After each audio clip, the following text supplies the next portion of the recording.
Assalamualaikum warahmatullahi wabarakatuh. Selamat pagi, selamat siang, selamat sore, dan juga selamat malam untuk Bapak Ibu sekalian. Jadi pada video kali ini saya akan mempresentasikan tentang circular economy berkaitan dengan konsep dan juga terminologi dari circular economy itu sendiri. Nah, sebelum kita masuk ke definisi konseptual atau kemudian definisi terminologi daripada circular economy, kita mungkin awali presentasi kali ini dengan merefleksikan diri, melihat keadaan masyarakat kita gitu. Jadi pada saat ini kita berada di atau yang disebut dengan modern society. Kita semua berada di modern society. Modern society ini dimulai pasca revolusi industri dan juga setelah berakhirnya Perang Dunia. Nah, hal yang kemudian menjadi ciri-ciri dari modern society adalah penggunaan teknologi yang sangat masif, yang sangat cepat dan juga inovatif. Kemudian juga berkaitan dengan ledakan penduduk di berbagai negara. Nah, dari dua premis tadi sebenarnya bisa kita simpulkan sederhana. Pertama, dengan ledakan penduduk, dengan semakin banyaknya manusia di muka bumi ini, maka beban muka bumi untuk memberikan makan, untuk memberikan penghidupan kepada manusia menjadi semakin berat. Seperti itu. Kemudian dari segi teknologi, kita lihat juga bahwa kemajuan teknologi yang sangat masif ini memberikan kontribusi yang cukup signifikan, terutama bagi dunia industri dalam proses atau dalam tata cara bagaimana mereka memperlakukan sumber daya alam atau bagaimana cara mereka mengambil sumber daya alam yang ada di muka bumi ini. Nah, hal yang membedakan antara modern society dengan pre-modern society adalah dari metode ataupun tata cara penghidupan seperti itu. Pada masa pre-modern society, kita mengenal bahwa ada istilah-istilah sederhana yaitu meramu, kemudian hidup secara komunal berpindah-pindah. Nah, pada masa itu manusia menggunakan sumber daya alam yang ada di muka bumi ini sesuai dengan kebutuhannya.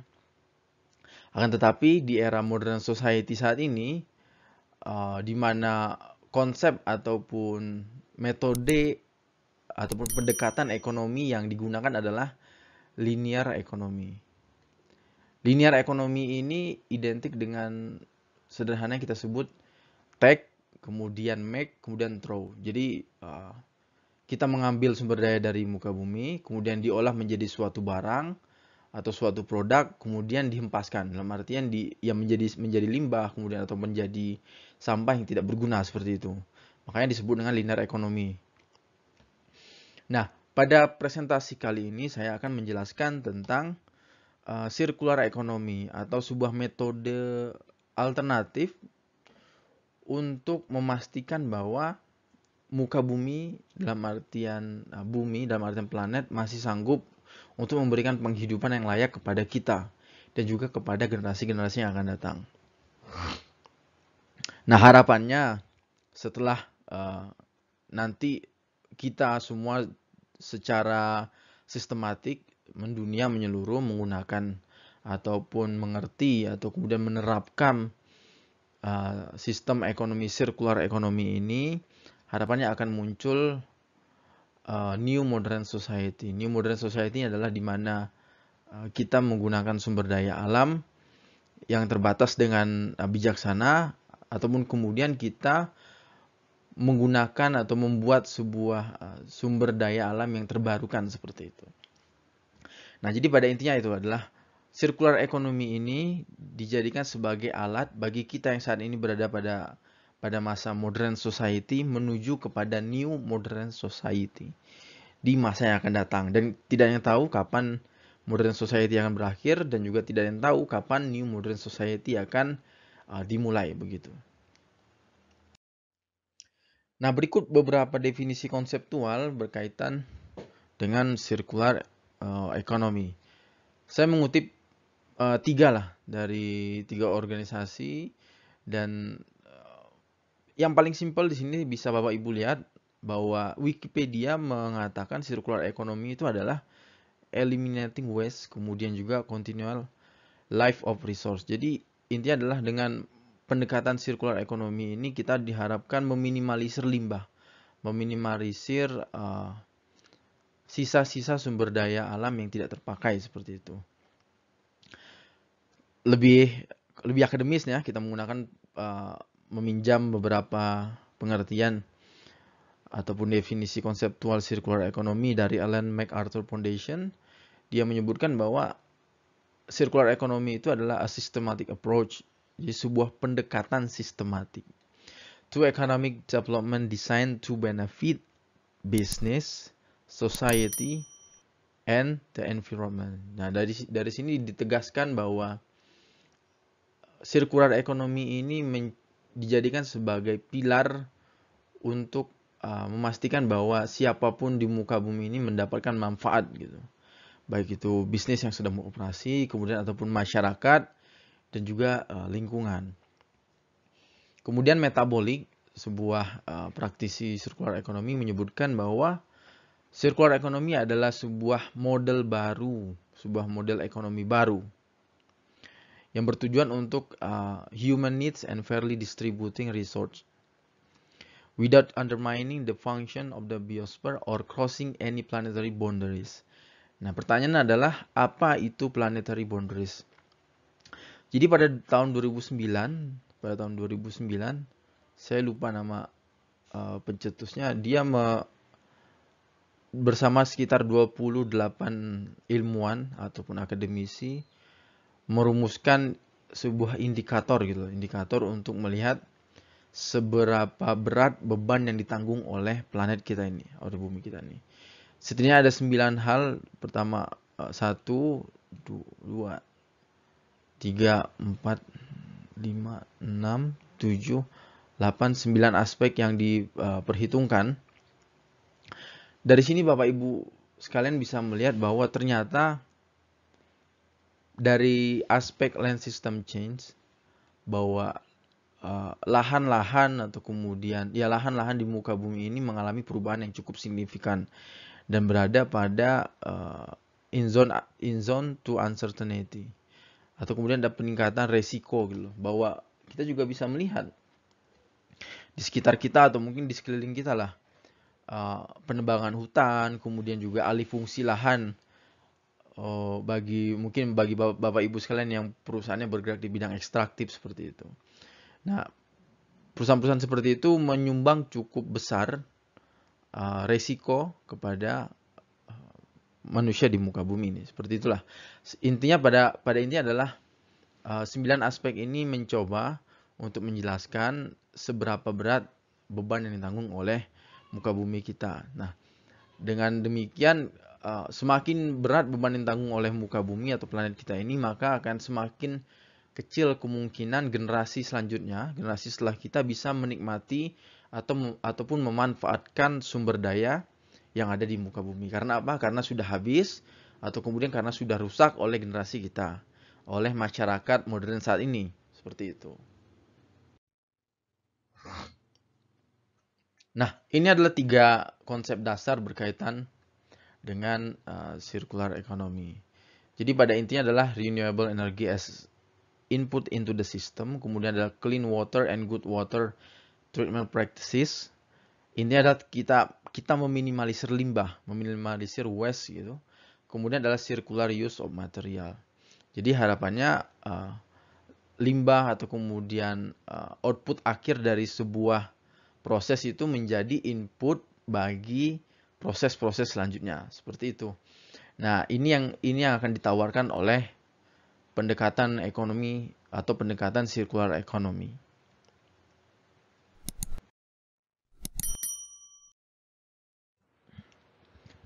Seperti yang Bapak Ibu sekalian bisa lihat di PowerPoint, bahwa sebenarnya wacana atau kemudian spirit atau roh tentang kegelisahan para ilmuwan atau kemudian para akademisi berkaitan dengan bagaimana kita semua manusia memperlakukan planet ini dengan tata cara yang salah itu sudah ada lama gitu loh. Kalau tidak salah pada tahun 88 saya lupa lagi, seorang akademisi menulis sebuah tulisan yang pada intinya adalah menawarkan sebuah metode atau pendekatan ekonomi baru, yaitu open economy. Dari sebelumnya closed economy. Nah, open economy ini dia mencoba menawarkan di mana ada transparansi atau mungkin keterbukaan di berbagai hal, di berbagai aspek. Termasuk dalam hal proses bisnis misalnya, masyarakat luas bisa mengetahui bagaimana sebuah perusahaan mengambil atau kemudian memperlakukan sumber daya alam yang dikeruk dari muka bumi, dari planet seperti itu. Akan tetapi kemudian istilah-istilah tersebut open economy ini diperbaharui atau mungkin selaras gitu ya dengan yang namanya circular economy. Circular economy ini bisa kita sebut sebagai metode alternatif atau kemudian juga disebut sebagai antitesis dari linear economy. Dan pada intinya secara substansi seperti yang saya jelaskan sebelumnya. Nah, beberapa konsep-konsep yang sebenarnya cukup relevan ataupun berkaitan dengan circular economy itu diantaranya ada feedback system, kemudian ada cradle to cradle, kemudian ada closed loop, ada planetary boundaries, kemudian ada upcycling, kemudian ada juga sharing economy. Nah, circular economy ini mencoba mengadopsi bagaimana bumi ataupun alam bekerja seperti itu. Nah, seperti yang Bapak Ibu bisa lihat di dalam PowerPoint bahwa di muka bumi ini, di planet ini tidak ada satu atau dua pun yang terbuang sia-sia. Jadi Tuhan yang Maha Esa itu sudah merancang sedemikian rupa sehingga limbah dari sebuah produk, mungkin dari kotoran kelinci kemudian menjadi pupuk bagi tanaman gitu. Jadi pada intinya adalah kita mencoba mengadopsi bagaimana alam bekerja. Bagaimana alam bekerja untuk menghasilkan tidak sedemikian minimnya limbah seperti itu. Nah, inilah yang ditawarkan dari metode ataupun pendekatan circular economy. Nah, kemudian ya kita masuk ke pertanyaan sederhana sih. Kenapa circular economy ini berkembang? Seperti penjelasan saya sebelumnya bahwa terjadi perubahan iklim yang sangat signifikan, kemudian juga pandemi salah satu contohnya, kerusakan lingkungan sudah tentu, kemudian juga jurang kesenjangan sosial di masyarakat itu menjadi semakin terlihat jelas. Itu adalah salah dua faktor negatif. Akan tetapi ada juga faktor-faktor positif yang kemudian mempercepat menjadi akselerator kenapa circular economy ini menjadi semakin masif berkembang, terutama di beberapa tahun belakangan.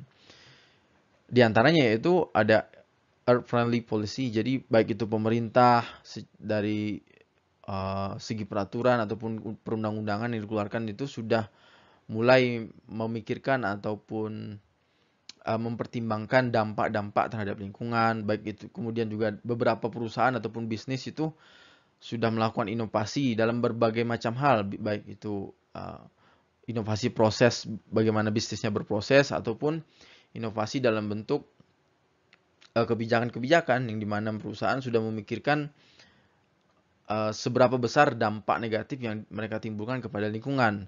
Harapannya adalah dengan mereka mengukur itu, jadi mereka bisa mengetahui seberapa lama umur dari bisnis mereka, seperti itu. Dan juga ada perubahan gaya hidup di masyarakat, serta perkembangan teknologi yang tidak bisa kita lupakan gitulah. Selanjutnya, pertanyaannya adalah, circular economy adalah apakah sebuah proses atau sebuah tujuan? Jadi circular economy bisa masuk ke dalam dua hal tersebut.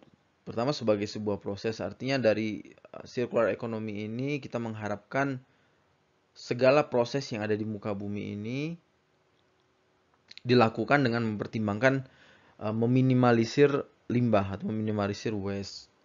Kemudian juga circular economy mencoba untuk menawarkan bagaimana caranya agar kita itu menggunakan sumber daya alam yang ada di muka bumi ini sehingga umurnya bisa digunakan dalam jangka waktu yang lama, dalam jangka waktu yang panjang seperti itu.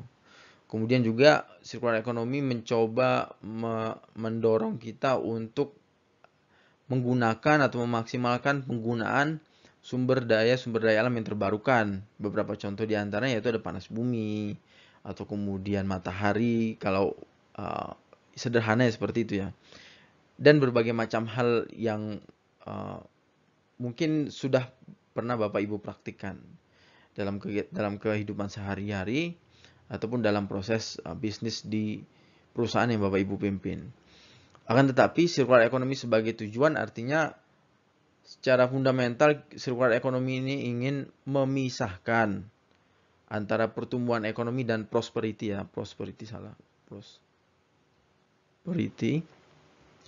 dari penggunaan sumber daya alam dan juga dampak-dampak terhadap lingkungan. Jadi intinya adalah bagaimana cara kita meningkatkan pertumbuhan ekonomi ataupun memeratakan pembangunan sosial, tapi dengan tidak bergantung kepada alam, dengan tidak bergantung kepada sumber daya alam yang ada di muka bumi, ataupun apabila memang kita harus menggunakan sumber daya alam, bisakah kita menggunakan alternatif lain seperti sumber daya alam terbarukan yang saya jelaskan tadi, panel surya, kita menggunakan panel surya dengan sumber daya alam matahari gitu, atau kemudian menggunakan panas bumi seperti itu. Jadi intinya circular economy ini bisa dianggap sebagai sebuah proses, juga dianggap sebagai sebuah tujuan. Untuk melihat lebih jelas bagaimana circular economy ini bekerja, seperti yang saya jelaskan sebelumnya, Bapak Ibu sekalian bisa melihat bagaimana alam ataupun bagaimana muka bumi ataupun planet ini bekerja seperti itu. Dan saya yakin sebenarnya dari paling tidak 1 atau 2 Bapak Ibu sekalian yang menonton video ini sebenarnya paling tidak pernah melihat atau kemudian merasakan dan syukur-syukur sudah melakukanlah praktik-praktik circular economy. Entah itu dalam lingkup kecil rumah tangga atau kemudian dalam lingkup cukup besar gitu ya di perusahaan yang Bapak Ibu pimpin sekalian. Akan tetapi circular economy ini mencoba mengadopsi bagaimana alam bekerja. Kita contohkan salah satu konsep yang cukup relevan dengan circular economy yaitu cradle to cradle. Cradle to cradle ini adalah creating atau desain membuat sebuah produk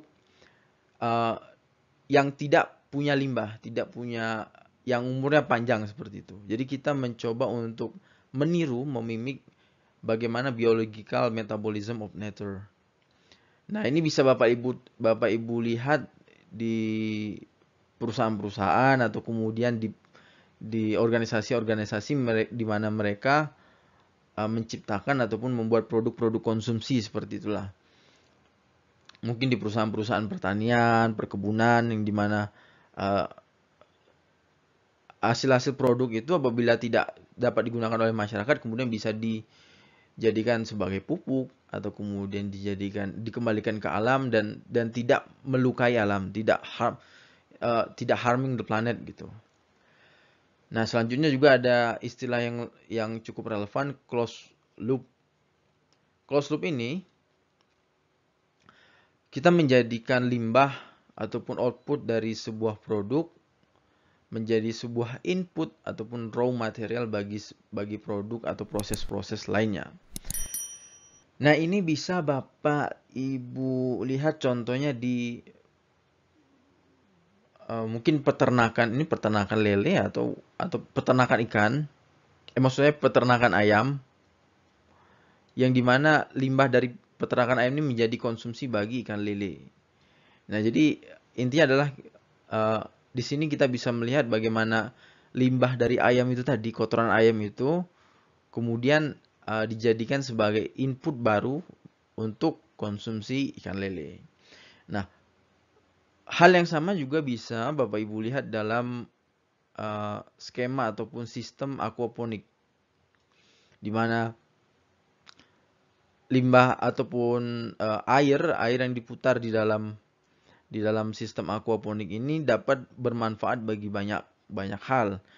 Pertama, air yang sudah dinetralisir dan kemudian masuk ke dalam kolam ataupun tank ikan. Dan dalam hal ini air-air yang disalurkan dari kolam ataupun tank ikan ini masuk ataupun diserap oleh tumbuhan, dan kotoran-kotoran ataupun bakteri-bakteri yang ada di kolam ikan tersebut menjadi nutrisi baru bagi tanaman. Nah, di sini kan kita bisa melihat bahwa ada alur yang tidak terputus dan terus-menerus.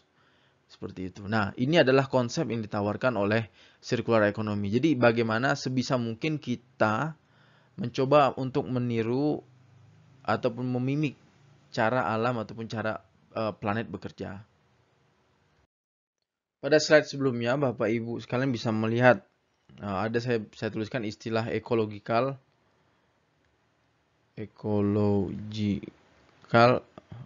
maaf salah, dan juga industri. Nah, ini sebenarnya bukan konsep yang baru ya. Jadi pada intinya adalah bagaimana industri bisa melakukan ataupun meniru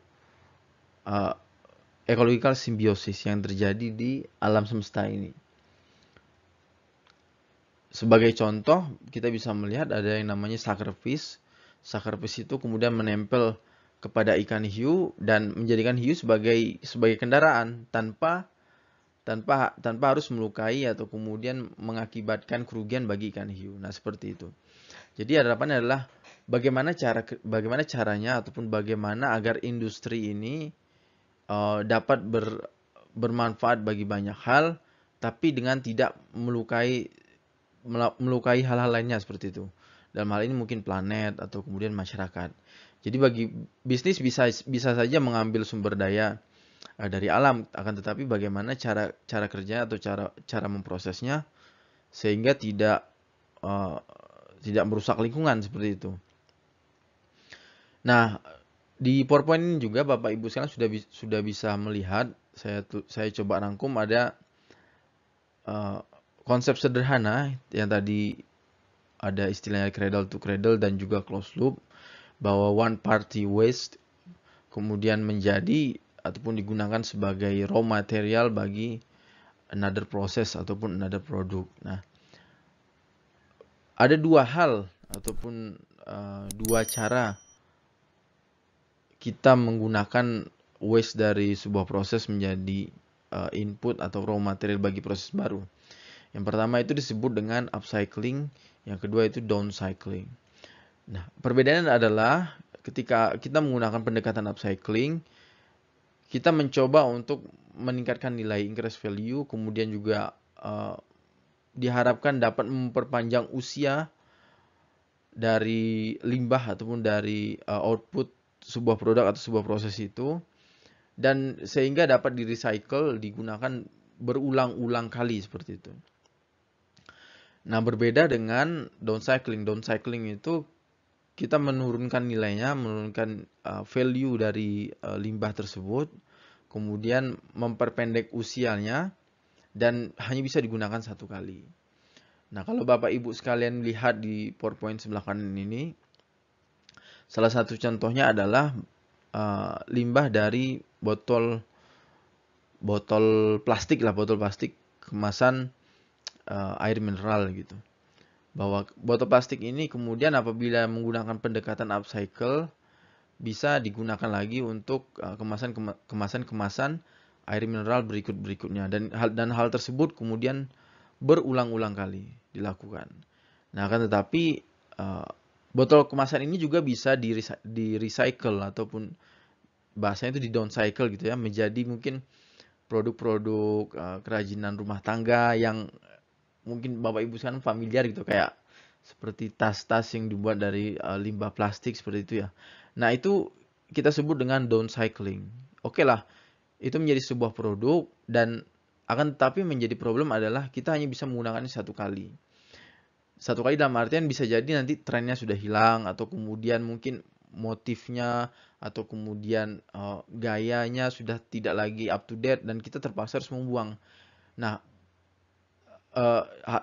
dan ketika kita membuang itu menjadi limbah baru lagi gitu. Jadi kita hanya merubah wujud limbah lama yang sebelumnya berbentuk botol plastik, kemudian dirubah menjadi tas mungkin, atau berbagai macam halnya. Dan ketika tas itu tidak digunakan lagi menjadi limbah baru, hanya berubah wujud saja seperti itu. Oke, ini kita masuk ke slide terakhir. Jadi seperti penjelasan saya sebelumnya bahwa circular economy ini mencoba untuk meniru bagaimana alam, bagaimana planet bekerja gitu loh. Sehingga planet ini tidak menghasilkan limbah sama sekali seperti itu. Sehingga bagaimana caranya agar ketika kita berproses melakukan sebuah kegiatan, sesuatu hal, bagaimana agar ketika bisnis itu beroperasi dia tidak menghasilkan limbah. Seperti yang diciptakan Tuhan seperti itu ya. Tetapi kan hal itu sangat sangat tidak mungkin lah. Sulit bagi kita humankind untuk meniru atau bahkan mereplikat atau bahkan menduplikat bagaimana cara alam bekerja gitu. Nah, sehingga dalam proses cradle to cradle ini dikenal dengan teknik tambahan, yaitu technical cycle. Technical cycle ini bertujuan untuk memberikan opsi-opsi terutama bagi bisnis ya, sehingga mereka dapat mempertimbangkan atau kemudian melakukan studi agar proses bisnisnya itu tidak melukai lingkungan ataupun planet dan juga tidak mengancam keberlanjutan kehidupan manusia di muka bumi. Ada lima hal yang harus diperhatikan dalam technical cycle. Yang pertama yaitu circular input, kemudian yang kedua yaitu product use extension, kemudian yang ketiga itu product as a service, kemudian yang keempat itu sharing platform, dan yang kelima itu resource recovery.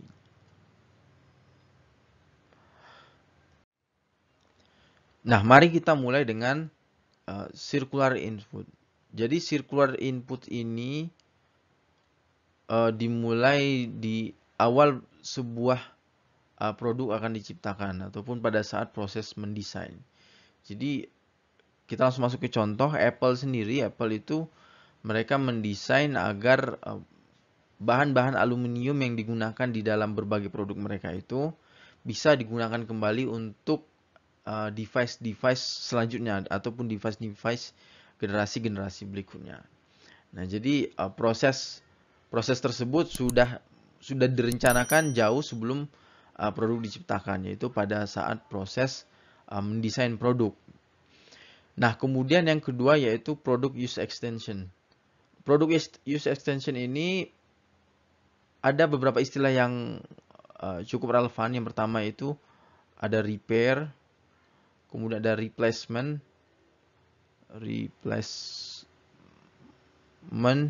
kemudian ada refurbish, kemudian terakhir itu ada remanufacture.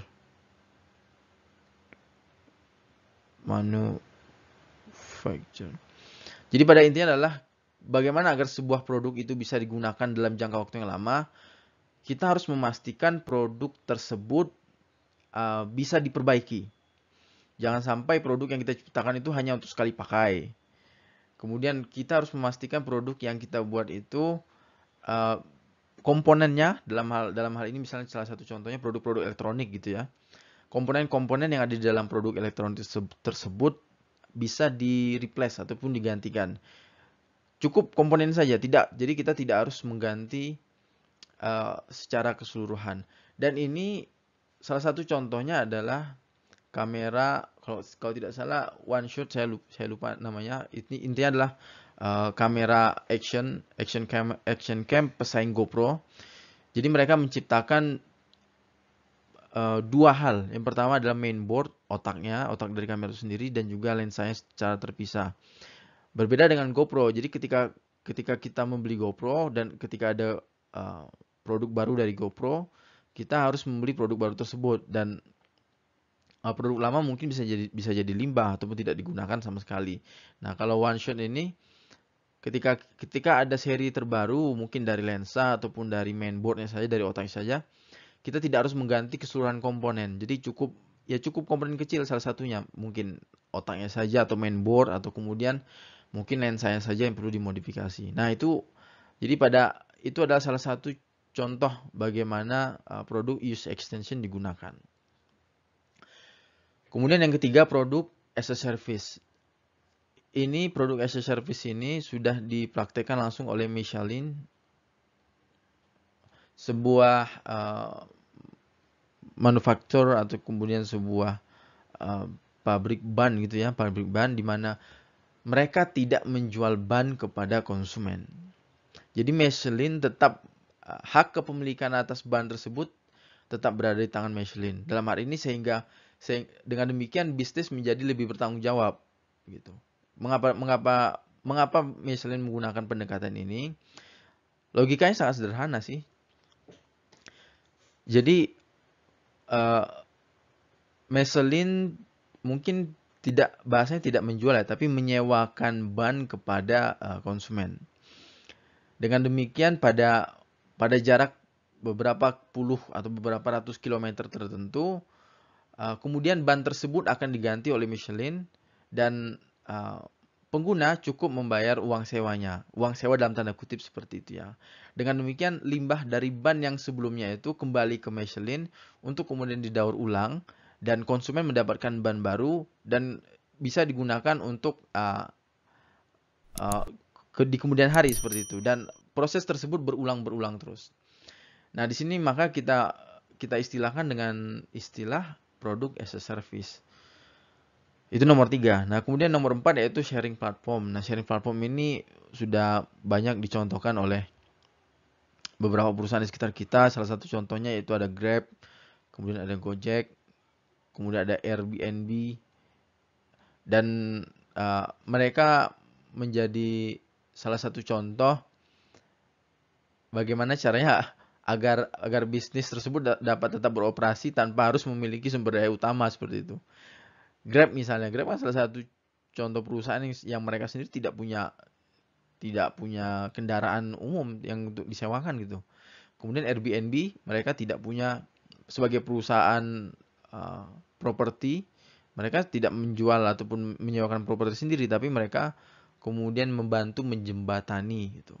Nah, ini adalah beberapa contoh perusahaan-perusahaan yang secara tidak langsung sebenarnya mereka sudah menerapkan prinsip circular economy. Nah, dan terakhir yaitu resource recovery. Seperti saya jelaskan sebelumnya, kita tidak mungkin meniru sedemikian rupa secara detail bagaimana planet ataupun bagaimana Tuhan mempekerjakan planet ini sehingga tidak ada waste, tidak ada limbah sama sekali dalam proses biologikalnya. Sehingga salah satu alternatif terakhir adalah dengan cara resource recovery. Nah, lewat metode ini diharapkan pebisnis terutama yang menggunakan sumber daya alam yang ada di muka bumi, mempertimbangkan atau kemudian memikirkan dan memperhitungkan bagaimana agar sumber daya alam ini dapat dikembalikan minimal seperti keadaan semula seperti itu.